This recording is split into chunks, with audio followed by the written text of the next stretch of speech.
Nossos céus são repletos de mistérios. Objetos voadores não identificados são secretamente investigados por agências governamentais por toda a Europa há décadas.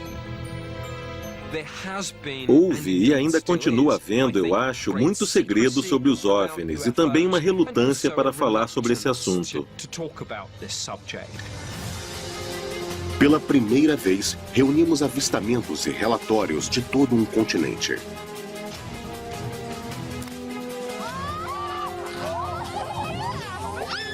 Nós temos que chegar à verdade, porque o público tem que saber sobre essas coisas.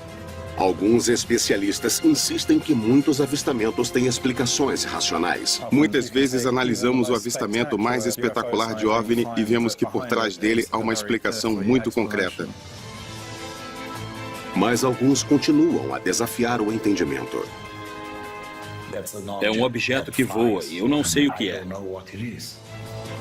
Eles são visitantes de outros mundos ou fenômenos naturais. E os governos europeus sabem mais do que revelam para nós?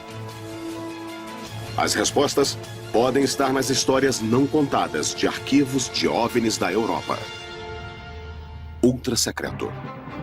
Confidencial. Ultra secreto. Não identificados. Histórias de OVNIs. Episódio 1. Área restrita. Por décadas, os governos de toda a Europa guardam arquivos sobre avistamentos de OVNIs.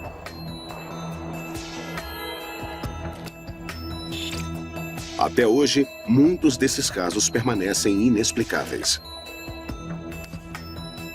Um incidente com OVNI investigado pela polícia como agressão. O contato imediato de um piloto a 600 metros. E um vale norueguês onde fenômenos aéreos misteriosos aparecem há quase um século. –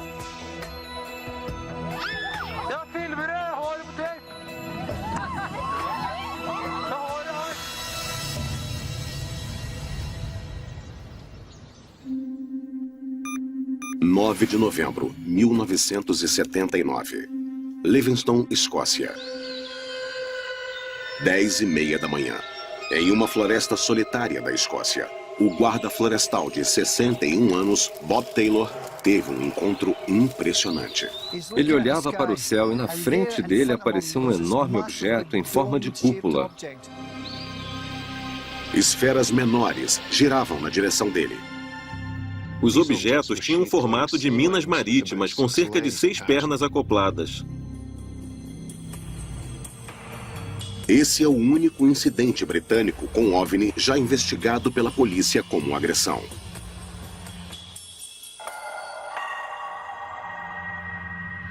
Eu acho que esse caso, mesmo tendo apenas uma testemunha, é um daqueles incidentes inexplicáveis.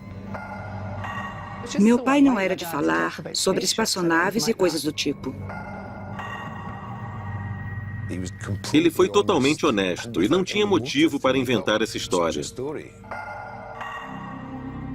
Malcolm Robinson é um investigador de OVNI que há muito tempo é intrigado pelo caso Livingston. Como pesquisador, eu tenho que chegar à verdade, porque o público tem o direito de saber sobre essas coisas. O encontro aconteceu a apenas 1,5 km da casa de Bob Taylor. Ele morreu, mas o investigador de OVNI, Robinson, trabalha com a família dele para reconstituir o que aconteceu naquele dia.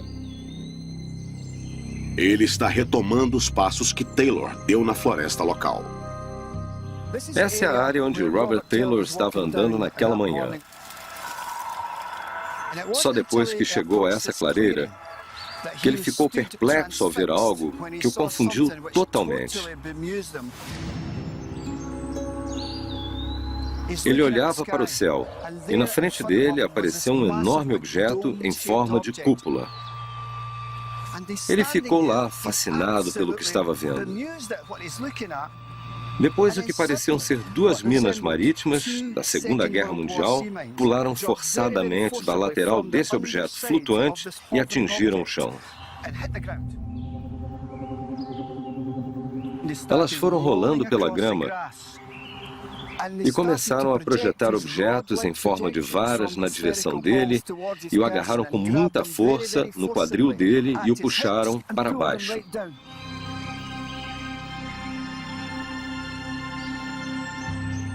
Foi nesse momento que ele sentiu um cheiro horrível invadir toda a área. Um cheiro de queimado por todo esse local aqui. E então ele perdeu a consciência. Ao recobrar a consciência cerca de 20 minutos depois, Taylor viu que o objeto havia desaparecido. Ele cambaleou de volta para casa.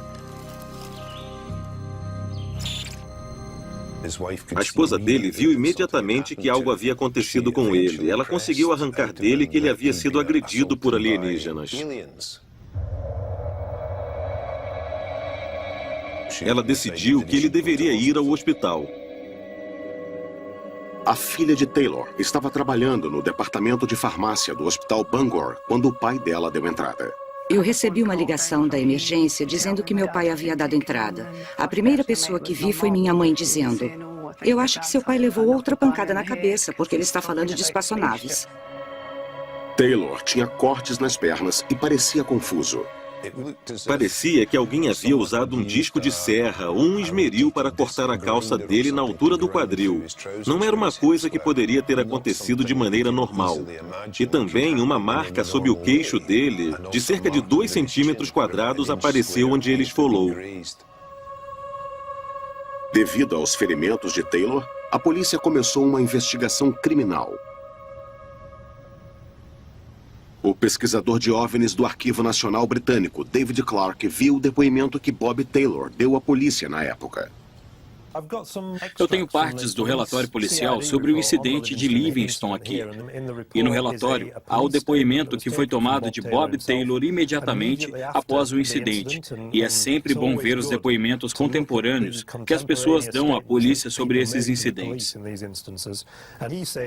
Ele disse que o objeto que viu tinha cerca de 9 metros de altura, de cor cinza, embora ele tivesse a impressão de que o topo mudava de cinza para translúcido continuamente.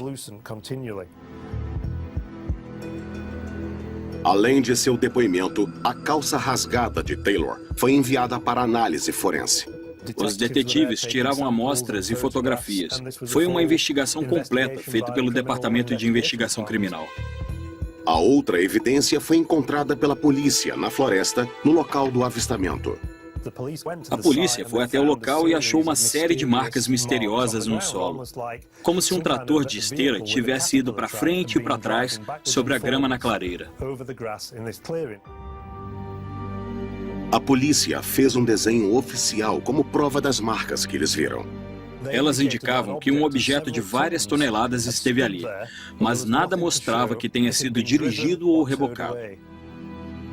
Não havia explicação racional para aquelas marcas. Eles não acharam uma explicação óbvia para o que as causou.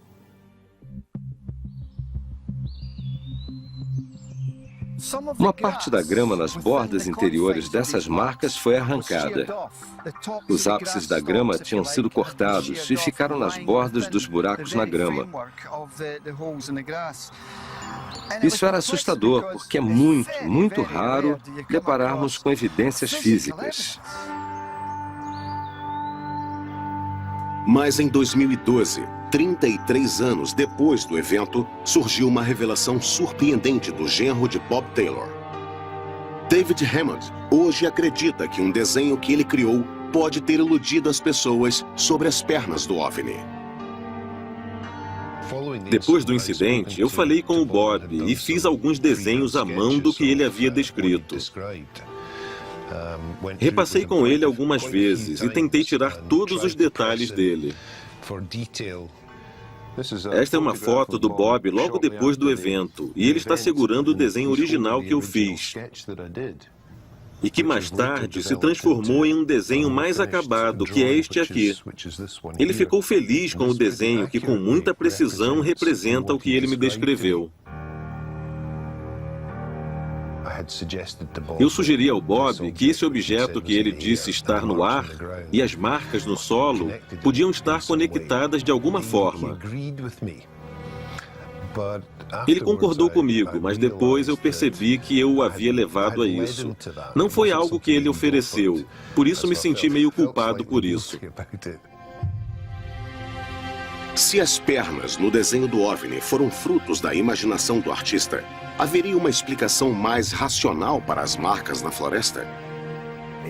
É bem possível que aquelas marcas estivessem lá no solo antes desse incidente ter acontecido. Talvez tenha passado um veículo de 4 rodas de algum tipo e deixado aquelas marcas. Qualquer que tenha sido a fonte delas, não há uma ligação óbvia entre as duas coisas. Elas não provam que havia uma nave alienígena ou algo extraordinário. Isso só aumenta o mistério da história. Então, será que Bob Taylor realmente viu alguma coisa? Ou teria tido um surto ou uma alucinação? Um ano antes desse encontro, Bob Taylor sofreu uma série de dores de cabeça inexplicáveis e, por causa delas, ele procurou um médico e recebeu tratamento. Eles nunca descobriram o que as causava. Agora é impossível estabelecer a causa das dores de cabeça de Taylor, mas a polícia, na época, considerou uma teoria possível. Há a teoria sugerida de que Robert Taylor tenha ingerido algumas frutas silvestres na floresta. Essas frutas são da espécie Atropa belladonna. Elas são altamente perigosas, porque se alguém as ingerir, pode morrer. E se esfregar a fruta na sua mão ou no pulso, pode ter alucinações. Mas a filha de Taylor tem um bom motivo para acreditar que frutas tóxicas não foram responsáveis pelo extraordinário avistamento de seu pai. Ele foi jardineiro e guarda florestal a vida toda e sabia que não podia comer nada venenoso e nunca teria comido algo assim. A polícia tinha mais que apenas a palavra de Taylor sobre o que aconteceu naquele dia. Eles também tinham uma peça fundamental de evidência tangível sob análise: a calça cortada. Essa é a calça que Robert Taylor usou naquele dia agitado. E como pode ver, esse é um corte muito profundo no lado esquerdo dessa calça. Esse material é altamente resistente. Na verdade, é calça de policial. E como pode ver, do lado esquerdo da calça, nós temos outro corte. O relatório forense deixa claro que isso não foi provocado por detritos da floresta, gravetos pontudos, nem arame farpado de cerca. Ninguém, incluindo a perícia, soube explicar como aqueles cortes foram feitos. Eu acredito que esses cortes nessa calça foram feitos por um aparelho que se ligou à calça de Robert Taylor, puxando-o com toda a força para o chão. Taylor ficou sem a resposta sobre o que aconteceu a ele naquele dia. É um mistério que os moradores também acham difícil de aceitar. Papai passou um momento difícil por um tempo em Livingston porque as pessoas o chamavam de nomes idiotas e riam dele. Ele começou a desejar não ter falado nada para ninguém sobre aquilo.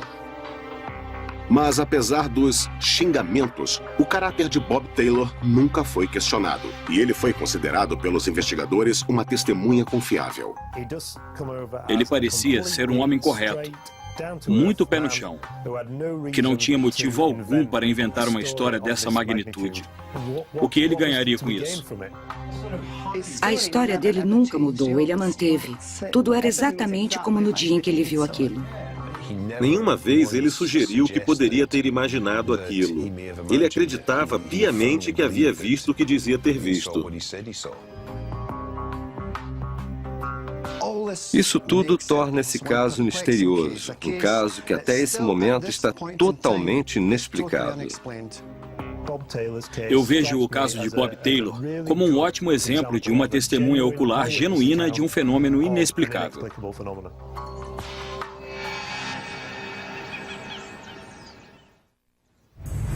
Ultra secreto, confidencial.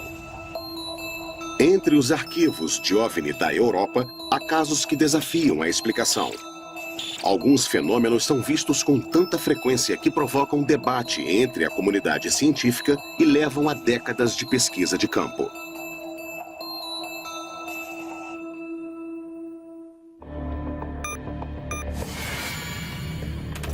O Vale Hessdalen, Noruega.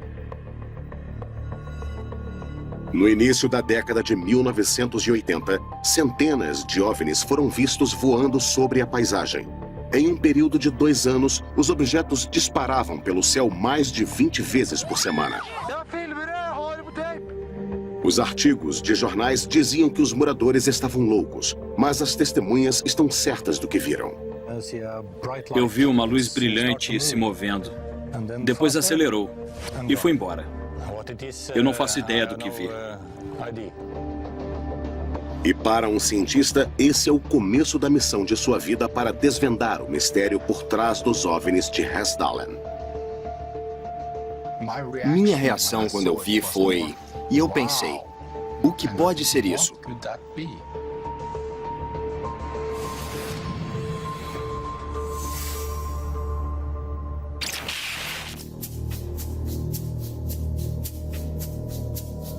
Arlen Strand é um especialista em tecnologia norueguês.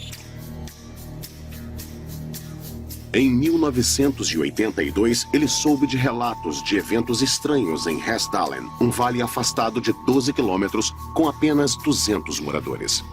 Eu li sobre isso nos jornais. E alguns amigos meus também acharam que deveríamos ir até lá para vermos com nossos próprios olhos. Os moradores relatam objetos estranhos e brilhantes que voam em alta velocidade através do vale. Ion Arvid Aspas, agora com 76 anos, estava na cama quando viu pela primeira vez um OVNI em 1982. Eu fui até a janela para dar uma olhada e havia um objeto iluminado se movendo lá fora. Ele passou por cima do vale, por cima das casas, lentamente em direção ao norte, brilhando com uma força colossal. OVNIs são vistos no vale desde 1900, mas no início de 1980, eles apareciam com uma regularidade alarmante. O que é interessante e importante sobre esses fatos é que esses avistamentos de OVNIs pareciam acontecer de maneira regular. Houve muitos deles por um longo período de tempo. Houve dezenas, se não centenas de avistamentos. Apesar do frenesi da atividade, a imprensa norueguesa se recusava a acreditar nas histórias locais. Os moradores de lá tinham reações diferentes. Alguns ficavam com medo. A coisa mais frustrante para os moradores do local eram os comentários maldosos. Jornalistas escrevendo piadas sobre as pessoas de lá. Journalists writing funny things about the people up there. Um jornal do país fez uma piada com a cidade mandando para lá um presente incomum.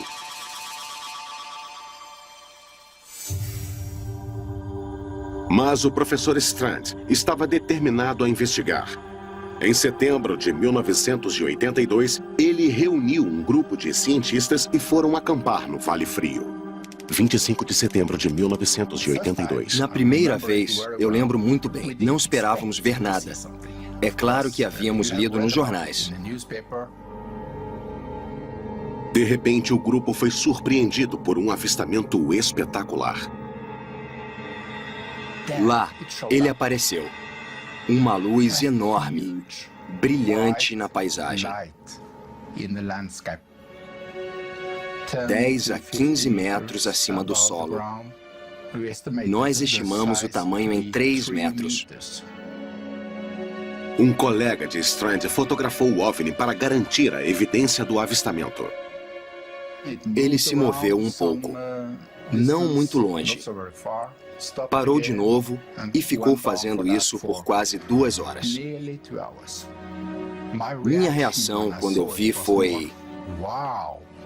E eu pensei, o que pode ser isso? O grupo assistiu ao objeto pairando sobre o vale, até que finalmente desapareceu. Essa foi a primeira foto tirada dessa luz, pairando sobre a encosta. O avistamento registrado nessa fotografia incitou uma vida inteira de dedicação a esses fenômenos aéreos misteriosos. O começo do projeto Hessdalen foi no verão de 1983.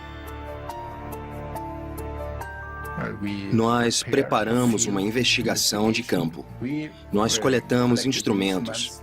Tivemos ajuda de universidades e militares que nos deram instrumentos. Nós levamos muitos instrumentos para lá. Para que sua investigação fosse levada a sério pelos colegas cientistas, o professor Strand decidiu não usar a palavra OVNI. Sempre que você usa a palavra OVNI, todos ficam céticos, especialmente os cientistas. Por isso, resolvemos mudar a palavra, usar outra. Por isso, criamos fenômenos de Hessdalen, e isso ajudou muito com a comunidade científica.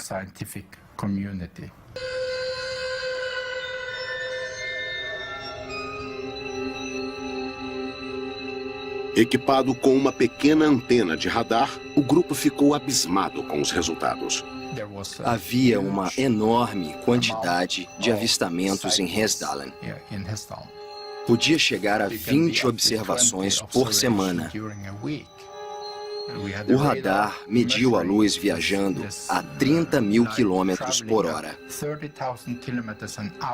Podíamos seguir algo que não era visto como luz. Simplesmente não era visto. Então, tem algo lá em cima, presente no vale, mesmo quando nós não vemos nada. Mesmo quando os fenômenos são invisíveis aos olhos humanos, são detectados por radar, movendo-se a velocidades incríveis. Mas o que eles são? Uma das muitas teorias apresentadas é a do relâmpago globular. O relâmpago globular é algo que não é totalmente entendido na ciência.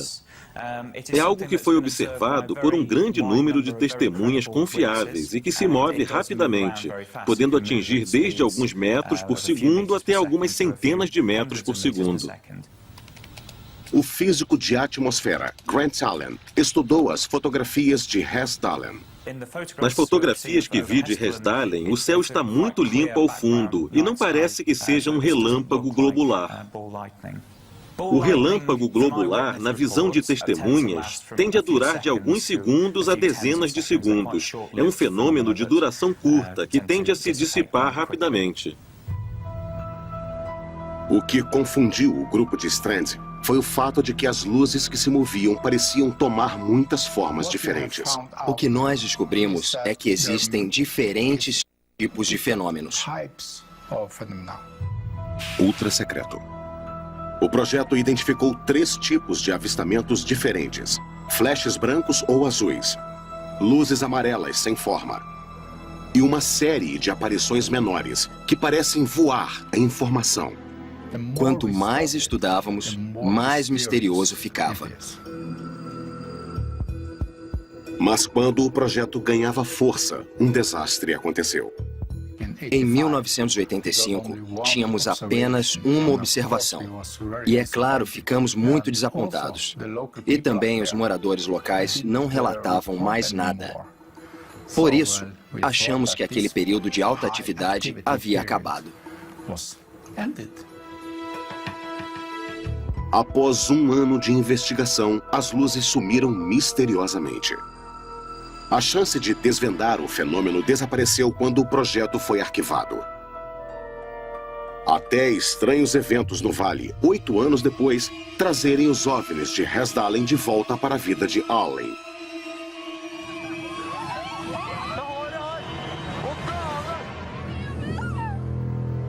As pessoas vieram até mim e disseram: ainda está acontecendo. 1993, Noruega. O projeto para desvendar o mistério por trás de centenas de avistamentos de OVNIs na remota comunidade de Hessdalen permanece latente por 8 anos. Cansados da ridicularização pelos jornalistas, os moradores não mais relataram os objetos voadores, mas tudo isso estava prestes a mudar.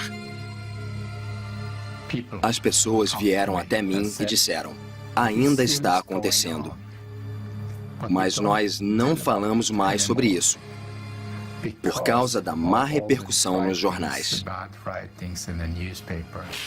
Então, eu pensei que talvez devesse começar o projeto Hessdalen de novo.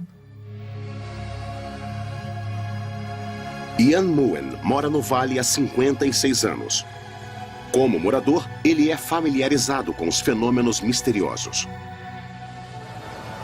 Alguém havia visto a luz no solo. Outra pessoa a viu perto do carro. E outra pessoa a viu no céu, movendo lenta e rapidamente. As pessoas não sabem o que era. O projeto inicial deixou Strand com mais perguntas que respostas. Mas quase uma década depois, ele usa novos contatos por toda a comunidade científica europeia para reunir a melhor equipe de especialistas. Quando começamos o projeto de novo, mais cientistas estrangeiros se interessaram. Temos a cooperação de cientistas italianos e franceses agora.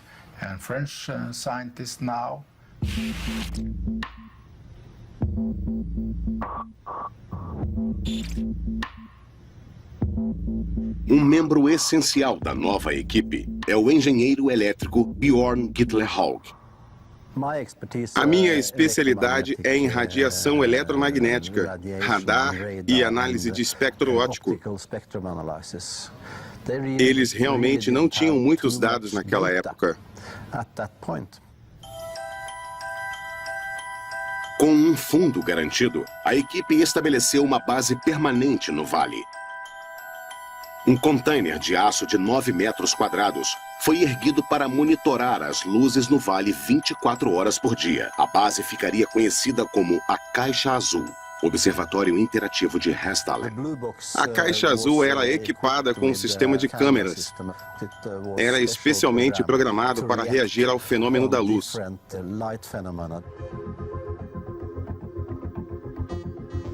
Em 1999, as câmeras de vigilância na Caixa Azul acertaram na mosca, capturando essa imagem incrível.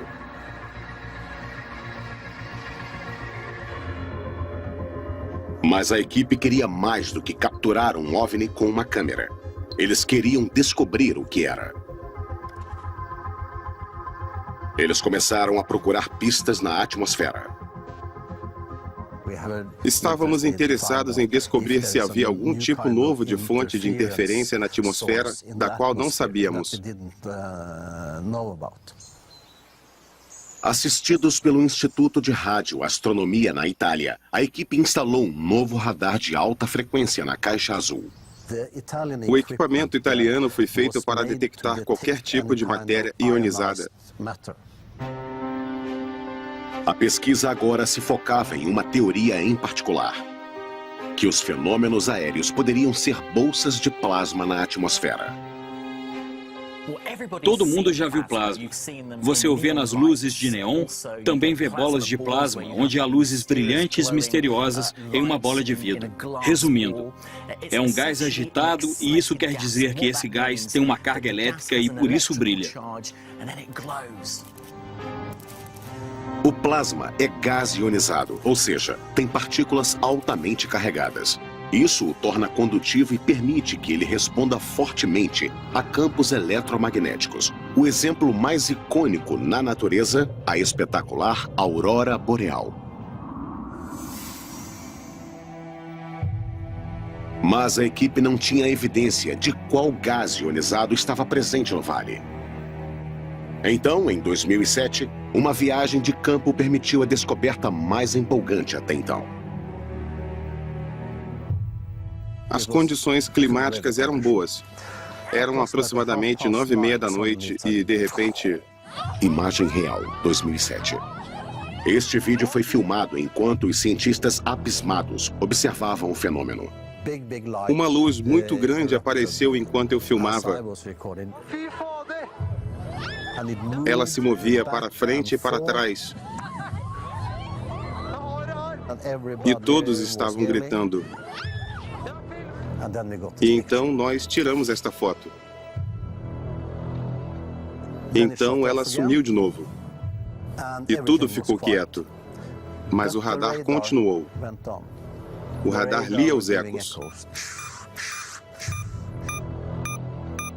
Havia alguma coisa lá fora. E imediatamente a equipe gerou um espectro óptico da fotografia. A imagem óptica dividiu a luz branca em cores diferentes do espectro. A quantidade de cada cor presente dá à equipe novas informações sobre a fonte da luz. O engraçado é que havia todas as cores, como o Sol. Obtivemos um espectro contínuo, que nos deu a ideia de que tínhamos uma coisa como uma estrela.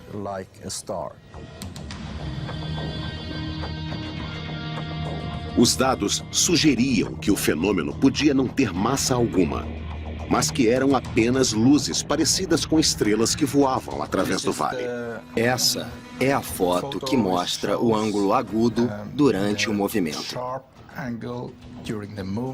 Se isso tivesse alguma massa, você não esperaria essa possibilidade de fazer um ângulo agudo nessa alta velocidade.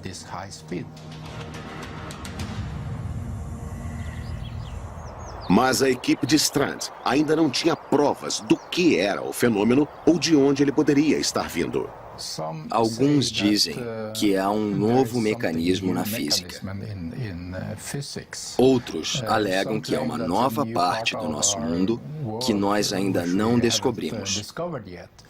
Se me perguntar se há uma explicação razoável para os avistamentos relatados em Resdalen, eu diria que não há nada que eu saiba que possa gerar luzes no céu, ao menos pelo que vemos nas fotografias. Os fenômenos de Resdalen continuam a serem vistos até hoje. Desde que continuem aparecendo no vale, Alan Strand está determinado a desvendar o mistério de uma vez por todas. Eu espero que nós possamos descobrir o que é, porque ninguém conseguiu achar a resposta para o que é. Se é algo da nossa natureza, se é algo do nosso universo, se é algo novo que descobriremos. Mas a investigação alcançou um objetivo importante. No começo dos anos 80, as pessoas diziam que éramos loucos. Na mídia, nos jornais. Mas os cientistas trouxeram instrumentos para cá, para Resdalen, e disseram que havia algo. Eles convivem com isso há muitos anos. Não há mais razão para ter medo disso. –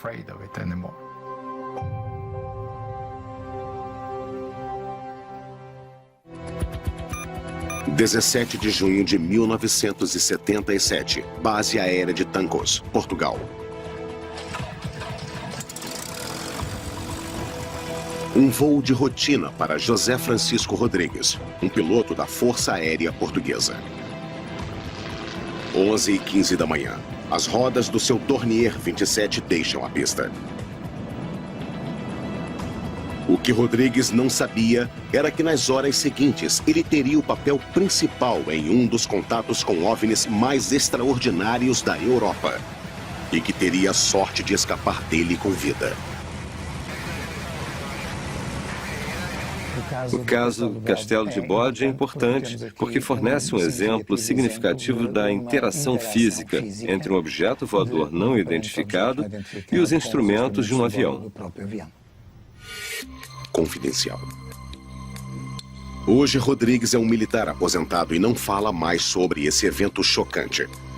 Mas o caso dele foi a razão de uma investigação completa feita pela Força Aérea Portuguesa.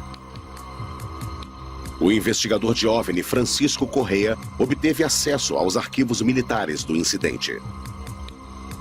Esse é um Dornier 27, um avião exatamente como aquele pilotado por Francisco Rodrigues. No dia do contato, ele voava sozinho.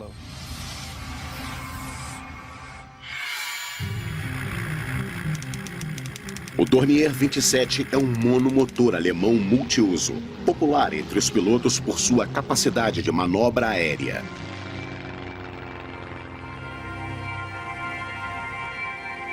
Embora tivesse apenas 23 anos de idade, Rodrigues era um piloto experiente, um sargento com mais de 800 horas de voo no currículo.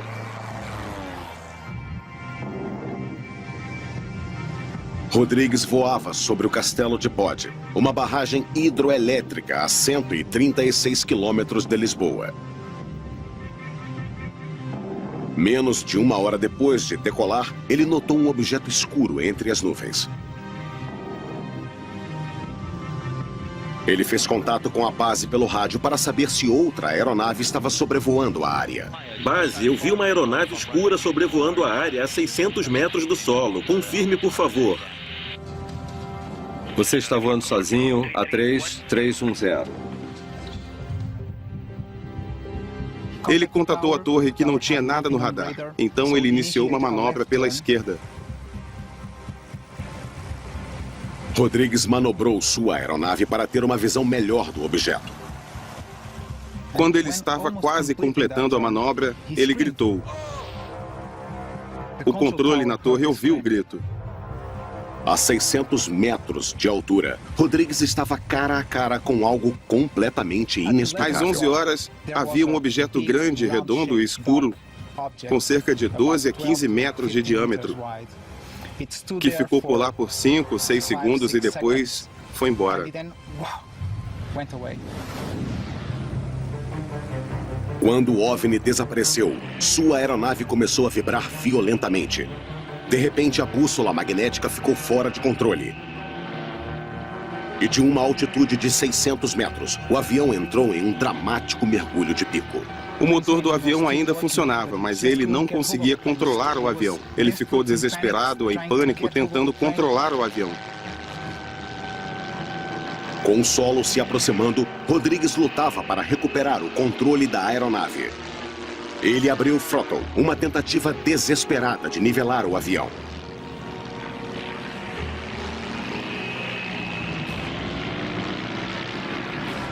Logo acima da barragem, ele tentou estabilizar o Dornier.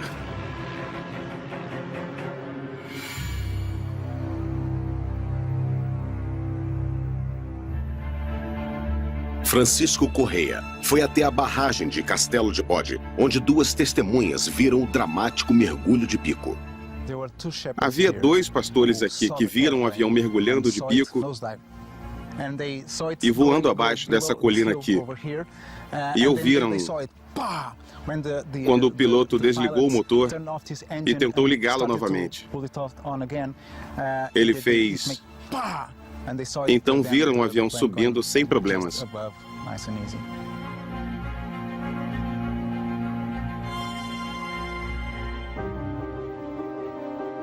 Em terra, o piloto passou por um exame médico completo. Embora agitado, ele estava em boa forma física e imediatamente relatou o avistamento do OVNI aos seus superiores. Pilotos geralmente relutam em se apresentar e falar sobre OVNIs. Eles temem serem ridicularizados, que possa haver consequências adversas em relação à carreira deles. Mas a Força Aérea Portuguesa levou o relato a sério e lançou uma investigação completa sobre o incidente. 35 anos depois do avistamento do OVNI, o historiador Joaquim Fernandes obteve acesso aos arquivos militares. Bom, este é o relato de Francisco Rodrigues sobre o caso Castelo de Bode. Uma carta da Força Aérea, como pode ver aqui, e o resumo do caso. E um relato do piloto, o avistamento de um objeto voador não identificado.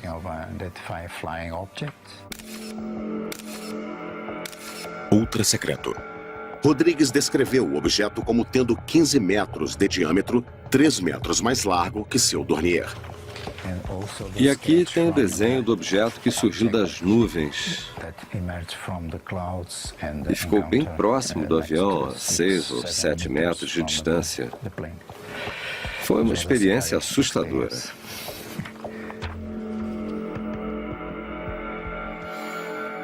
O primeiro mistério. Por que esse objeto grande, voando em alta altitude, não apareceu no radar? Chris Morshead foi engenheiro de radar da Marinha Real por 30 anos e tinha confiança total na tecnologia. Quando o assunto é relatar objetos, o radar é muito mais preciso que o piloto. Em um nível mais alto, seria extremamente incomum algo aparecer fisicamente em frente a um piloto e não ser detectado por um radar. A uma altitude de 600 metros, o OVNI deveria ter sido detectado. Permanece a possibilidade de que o objeto visto pelo piloto não era sólido. Com frequência, temos situações atmosféricas nas quais nossos olhos nos pregam truques, e isso depende muito do piloto, das condições de iluminação, das condições climáticas em volta dele, para sabermos o que ele viu. E é muito fácil cometer enganos. Desde a década de 50, muitos avistamentos de OVNIs por pilotos foram explicados como fenômenos atmosféricos curiosos. Você pode ter efeitos de miragem devido à inversão de temperatura, coisas assim, o que pode enganar os olhos e fazê-los pensar que há alguma coisa que na verdade não existe.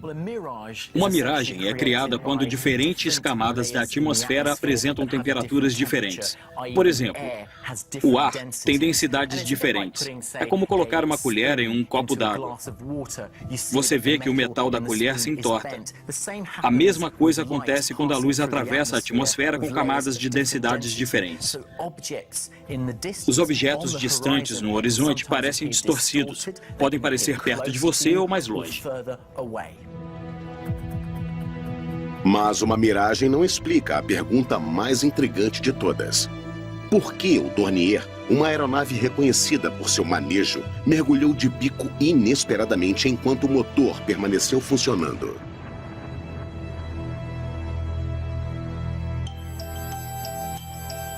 O professor Raul Berengel explica as dinâmicas de voo.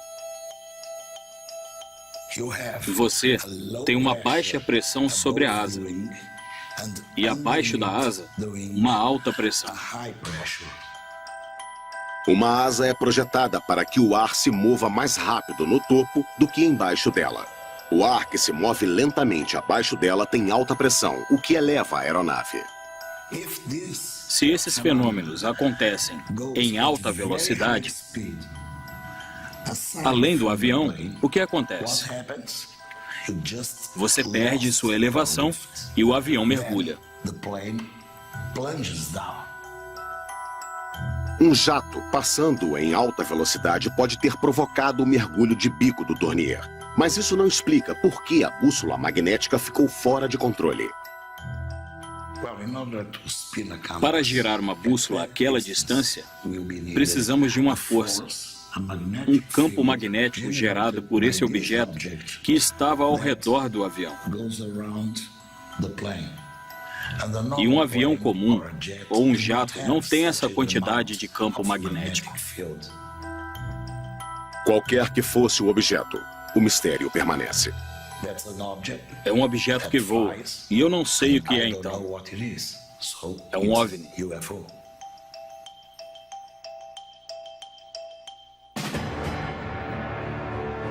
Mas algo mais daquele dia traz uma reviravolta intrigante à história.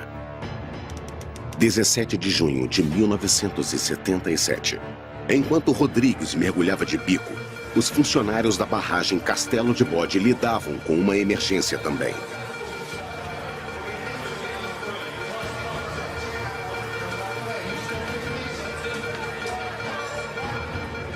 Ao mesmo tempo que o piloto Rodrigues estava mergulhando de bico com o avião, essa barragem hidroelétrica passava por uma queda de energia enorme e inexplicável. A energia na barragem foi restaurada, mas a pergunta continua. Esses dois incidentes estranhos estavam ligados? Isso acrescentou mais peças de mistério a um quebra-cabeça que pode nunca ser completamente resolvido. A situação em relação aos OVNIs é interessante. Como engenheiro, eu sou muito cético. Eu sempre acredito que há uma explicação racional. Às vezes, temos situações em que você não consegue explicar o problema, os fenômenos que viu. Sejam ou não espaçonaves vindas de outro mundo. Quem sabe? Pessoalmente, eu acho difícil acreditar que sejam. Provavelmente são apenas fenômenos naturais que ainda não identificamos.